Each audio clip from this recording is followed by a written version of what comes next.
Cerdita es un cortometraje de Carlota Pereda que parte de una premisa de denuncia y crítica social hacia el bullying, pero en un tono que se aleja de lo políticamente correcto y condescendiente.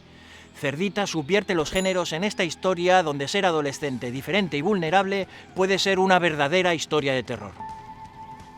El corto está ambientado en una piscina natural desierta de pueblo en las horas centrales del día bajo un sol abrasador. Allí acude Sara, una outsider adolescente que recibe el nada amable apelativo que da nombre al corto y que confía en poder refrescarse sin que nadie la moleste. El personaje de Sara está interpretado por Laura Galán, que a pesar de realizar un papel de adolescente, sorprendentemente contaba con 31 años cuando se grabó el corto. Un pequeño movimiento de cámara nos indica que Sara podría no estar sola como se imagina. Hay unas gafas, un móvil roto en el suelo de la piscina, sugiriendo que algo extraño ha ocurrido ahí e introduciéndonos de lleno en el género del suspense y del terror. Un terror muy real, local pero universal, que nos retrotrae a Quién puede matar a un niño, de Chicho Ibáñez Serrador, sin duda una de las influencias clave de la directora, con ese terror a plena luz del día, en un pueblo del Mediterráneo. En Cerdita, la acción nos sitúa en las afueras de un pueblo rural de Extremadura, haciendo honor a aquello de pueblo pequeño, infierno grande. Justo cuando Sara va a meterse en el agua, un hombre emerge a la superficie de la piscina en un notable golpe de sonido del agua.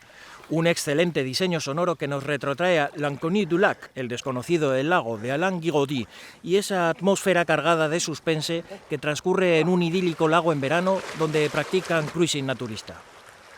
En Cerdita, la atención por ese extraño hombre es eclipsada por los insultos de un grupo de jóvenes hacia Sara. Entre ellas se incluye Claudia, una amiga de la infancia de Sara. ¿Que cómo sabemos esto? Aparte de porque lo dice en la sinopsis, si nos fijamos bien, porque ambas llevan la misma pulsera, con sus iniciales de mejores amigas. Claudia es víctima de su propia debilidad. No sale en defensa de Sara, cómplice y sumisa a las acosadoras, incluso grabando la humillación mientras se burlan, recrean y regodean en el aspecto y pánico de Sara. Antes, el guión nos ha dado un primer giro, al mostrarnos lo que subyace bajo la superficie de la piscina. Un plano subacuático que nos muestra al socorrista amordazado en el fondo de la piscina, un recurso que eleva el interés del corto. La examiga de Claudia aprovecha para robarle la ropa a Sara y dejarla vendida. Sara, por su parte, no dice una sola palabra, ni una en todo el corto. Afectada por el acoso y miedo incapacitante que sufre cualquier víctima de bullying y que se acentúa por la puesta en escena de ambientación naturista, pero opresiva, y ese formato 1:33 que encierra a Sara. La escalada de angustia y ansiedad continúa con Sara sola en la carretera, en un plano muy potente, sin más ropa que su bikini y expuesta a un nuevo acoso por parte de otros jóvenes del pueblo, que la increpan hasta que estos se cansan y Sara opta por desviarse de la carretera. En otro giro de guión se topa con el extraño de la piscina cargando un bulto dentro del bosque, que parece contener lo que ya intuimos, para meterlo en la furgoneta blanca que vimos al inicio del corto. Sara acelera el paso y pasa de largo, pero el extraño detiene la furgoneta justo enfrente de ella, para observarla desde el retrovisor.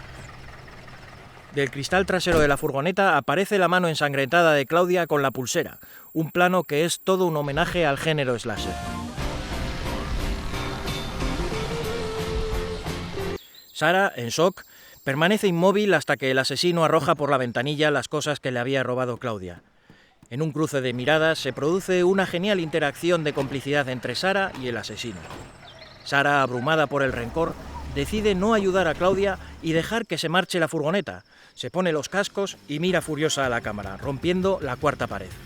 En un final aleccionador para el espectador, abriendo el debate sobre que la falta de empatía solo produce falta de empatía y un día de violencia tan normalizada como lo es el bullying puede llevar incluso a Sara a un lugar muy oscuro de su psique.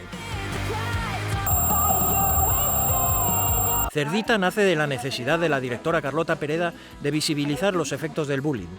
En principio iba a ser enfocado desde la homofobia, pero a posteriori lo cambió hacia la obesofobia, cuando presenció en la misma piscina natural que vemos en el corto la visita de una adolescente solitaria que le hizo preguntarse y fabular por qué estaba allí sola en la hora de máximo calor. Esa misma tarde escribió el guión que le valdría un Goya en 2018. Muchas gracias a la Academia, así sí. Me hubiera gustado que saliera Rosalía porque mi niña es muy fan. Y 62 premios en más de 246 festivales. Mira, ahí está Donosquino. ¡Donosquino! un éxito que ha posibilitado rodar la película del mismo nombre y que tras su paso en Sundance promete dar una vuelta de tuerca a la historia de venganza y conflicto moral de Sarah, mezclando géneros de slasher, suspense y terror con un trasfondo social realista y local, como en el cine del surcoreano Bong Joon-ho, un referente para la directora. Además, hasta el cartel parece todo un homenaje a Carrie de Brian De Palma. En definitiva, Cerdita es una retorcida historia que explora las consecuencias de la vergüenza corporal, que subvierte el género de terror ingeniosamente poniendo al espectador un espejo hacia el miedo al otro, a no encajar, a lo diferente. Tú a lo tuyo, ¿eh? It's a free country. Nos vemos en Donosquinos.